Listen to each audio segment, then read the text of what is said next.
les chats, bienvenue dans cette nouvelle vidéo. Alors aujourd'hui on va faire un petit bilan, 1 an après le début de l'école avec les enfants. J'avais envie de vous expliquer un petit peu où est-ce qu'on en était, au niveau des émotions, au niveau de l'avancée de l'un, de l'autre. C'est des questions qui reviennent beaucoup, je sais que vous vous intéressez énormément à leur façon d'apprendre aussi à l'école, au fait que ce soit une école bilingue. Alors je vais vous en dire un petit peu plus dans cette vidéo. Vous inquiétez pas, je vais essayer de faire ça rapidement, c'est un petit moment confidence entre nous, sur l'oreiller samedi matin. Bon, allez, c'est parti. Alors tout d'abord, le côté bilingue de l'école, sachez que c'est pas quelque chose qui est obligatoire du tout. En fait, dans cette école, ils peuvent choisir de faire un cursus francophone, un cursus anglophone, ou alors le cursus bilingue, c'est ce que j'ai choisi pour les enfants. Pourquoi ? Parce que nous, on est vraiment une famille bilingue, mais complètement, parce que moi, je leur parle en français, Connor leur parle en anglais. C'est des questions qui reviennent aussi beaucoup. Est-ce que Connor parle français? Est-ce qu'il comprend et tout? Il parle un petit peu, il comprend pas mal, mais en fait il se gêne et ça fait des années qu'il est là, ça fait hyper longtemps qu'il est là, ça doit faire 13, 14 ans, je sais pas, mais pour autant il n'arrive pas à faire le pas de parler français. D'ailleurs ça me fait penser que il faut que je lui trouve un hypnotiseur. On s'est dit que peut-être ça pourrait débloquer quelque chose dans sa timidité et qu'il oserait plus parler français. Parce qu'il a les bases, il a fait les cours d'IFAGE, etc. Il a les bases, mais simplement il n'ose pas. Bref, parenthèse fermée. Donc nous, on a choisi le cursus bilingue parce que c'est ce qui nous semblait être le plus approprié. Moi, comme Connor, on a besoin que nos enfants apprennent notre langue, à tous les deux en fait, et qu'ils la maîtrisent complètement. Et en fait, maîtriser une langue, c'est pas uniquement la parler à la maison avec ses parents. Maîtriser une langue, c'est pouvoir faire des maths dans cette langue, faire de l'histoire, faire de la géo, faire de la chimie, enfin voilà, toutes les branches, alors je dis pas qu'ils font déjà des maths et de la chimie, attention on va se détendre, mais toutes les branches en fait qu'ils vont avoir à l'école, on veut qu'ils puissent les faire et apprendre les termes, le vocabulaire, etc. dans les 2 langues. Et c'est comme ça qu'ils maîtriseront parfaitement ces 2 langues qui sont leurs 2 langues maternelles. Ça a contribué à changer quelque chose du côté de Léo. Léo, avant d'aller à l'école, en fait, était plus à l'aise avec le français, parlait systématiquement en français quand il commençait à dire quelque chose, sauf quand il s'adressait à son papa évidemment. Mais c'était le français qui avait un petit peu le dessus. Et depuis qu'il a commencé l'école, c'est l'anglais. Pourquoi ? Parce que comme c'est une école internationale et qu'on est une ville internationale avec toutes les ONG qui sont sur place, du coup il côtoie énormément d'enfants qui ont des parents soit qui sont diplomates, soit qui bossent dans des ONG et qui ne parlent même pas ni le français ni l'anglais à la maison. Mais l'anglais c'est quand même la langue de ralliement pour toutes les personnes des organisations internationales. Donc elles entendent assez facilement, si leur langue maternelle à la maison est autre que français et anglais, elles vont entendre en plus l'anglais. Et du coup en fait je pense, et c'est ce que Léo m'a confirmé d'ailleurs, c'est que dans la cour d'école et quand ils jouent entre eux etc, les enfants se retrouvent beaucoup en anglais. Et ils jouent en anglais, ils parlent en anglais et ils évoluent en anglais. Donc c'est pour ça que depuis qu'il a commencé l'école, Léo, clairement l'anglais a pris le dessus. Et maintenant même à moi, des fois il me parle en français et quand il trouve pas un mot, il va switcher en anglais. Parce que pour lui c'est plus facile, il trouve plus facilement ses mots. Pour Axel, c'est un petit peu différent parce que la première année, il était en preschool zero. Du coup bilingue aussi, mais il n'avait qu'une maîtresse, une maîtresse qui est de Genève et dont la langue maternelle est le français, donc forcément elle leur parlait beaucoup plus en français, même si elle leur parlait aussi en anglais, il lisait des livres en anglais, mais c'était un bilingue quand même un petit peu plus francophone. Maintenant qu'il est en preschool 1, il a comme Léo 2 maîtresses, une qui parle français, une qui parle anglais, et il fait un jour dans la classe en français, le lendemain dans la classe en anglais, voilà, puis ils alternent comme ça, ils changent de classe tous les jours. Je me suis fait piquer par un moustique, est-ce qu'on y croit? Il fait 10 degrés, c'est octobre, et je me suis fait bouffer la joue par un moustique. Sinon, qu'est-ce que j'ai pu constater comme autre changement avec l'école? Beaucoup plus d'autonomie, énormément. En fait, je me suis rendu compte que je faisais absolument tout pour les enfants, tout le temps, mais tout. Je les habille, je leur mets leurs chaussures, enfin que ce soit moi ou Connor, je dis je, mais on est à 2 et on fait beaucoup de choses à 2. Mais les habiller, leur mettre leurs chaussures, leur mettre leur veste, leur brosser les dents, relever leurs manches pour qu'ils se lavent les mains, tout. Et en fait, à l'école, on leur apprend à tout faire seul. Et d'ailleurs, c'est des demandes qui nous viennent de la part des maîtresses, de les laisser faire seules ce genre de tâches, parce que ça sert à rien qu'en fait elles apprennent aux enfants à faire seules à l'école et puis que nous derrière on leur fait tout. Mais c'est vrai que ça a été pour moi une espèce de révélation. Je me suis dit mais il faut que j'arrête de tout faire pour mes enfants, que je les laisse prendre leur envol et faire ces choses-là eux-mêmes.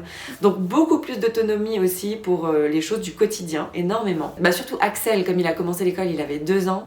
C'est mon bébé encore, c'était mon bébé, c'est toujours mon bébé, même qu'il a 3 ans maintenant, c'est encore un petit poupon quoi, j'ai l'impression. Et en fait, il y a tellement de choses qu'il sait faire tout seul et que j'ai pris l'habitude de faire pour lui.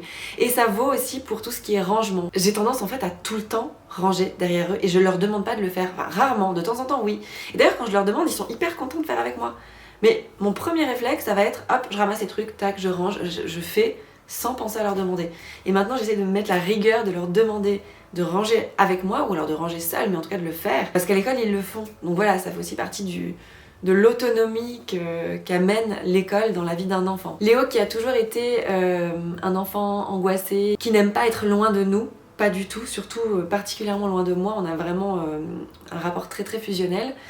Ça a été un petit peu difficile au début à l'école, il y a eu beaucoup de moments où il ne voulait pas y aller, mais il y allait finalement. Ça a jamais été des grosses crises comme ça a pu être pour la crèche, hein. Ça a toujours été beaucoup plus facile, parce que je pense qu'il est nettement mieux à l'école qu'il était à la crèche. Vraiment, clairement, l'encadrement est 1000 fois meilleur.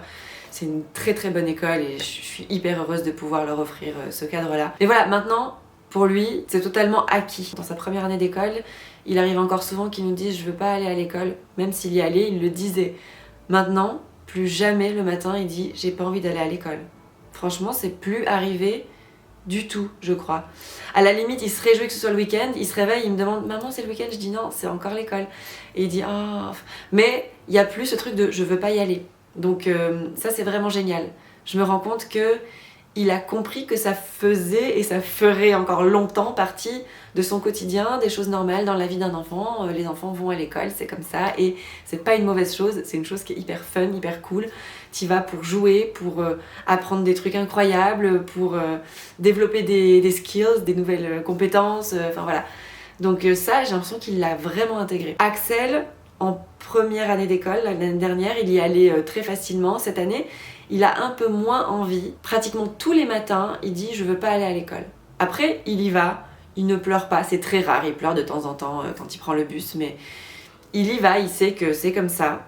Mais tous les matins, quasiment, il dit « je veux pas aller à l'école ». Je sais pas encore ce qui bloque. Par contre, tous les soirs, je les récupère tous les deux. C'était comment « génial, on a fait ci, on a fait ça ». Enfin, ils sont trop contents de leur journée d'école. Tous les soirs. Donc c'est vraiment plus la séparation qui est un petit peu plus dure avec Axel. Je pense que Axel c'est plus lié à l'âge, comme le fait qu'il ait pas envie de dormir le soir et tout. Quoique depuis quelques jours on y est là, ça y est, grâce à la méditation j'ai l'impression qu'il s'endort facilement. Ce qui n'était pas du tout le cas cette dernière année. Je remarque également pour les deux, là c'est vraiment valable pour les deux, un réel intérêt à apprendre. Avant d'aller à l'école en fait ça ne les intéressait pas forcément de faire des exercices entre guillemets, qu'on fasse des activités, pas des jeux, pas des activités de ce type là, mais vraiment des activités liées à l'écriture, aux chiffres, à ce genre de choses.